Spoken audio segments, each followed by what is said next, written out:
Fire eating is not as dangerous as you think it is.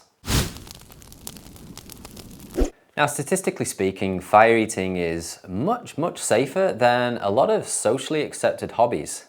Things like motorcycling, horse riding, climbing, even scuba diving. So why do people assume that it's so deadly? Now, for me, I think it comes down to the incentives of other fire eaters, both in the past and in the present. Now, back in the old sideshow days, performers needed to look superhuman. The more dangerous fire eating seemed, the more amazing they seemed. And that helped them stand out, sell tickets, their shows become more popular. And honestly, that mindset hasn't totally gone away.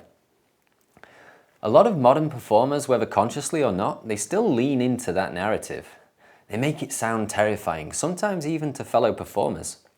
Personally, I think this is a way to protect their status, to keep the skill feeling exclusive, because if ordinary people can do this stuff, then that might lead to more competition, right?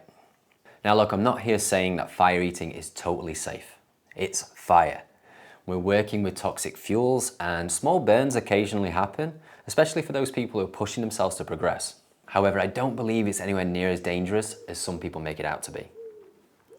Now you might be thinking, well, of course you're going to say that you're a fire eating instructor. Your whole business is teaching people how to eat fire. And yeah, that's a fair point. If more people believe it's possible, then that means more potential students, and that's good for business.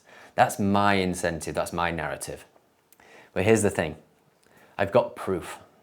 At this current moment in time, we've taught nearly 1,000 students.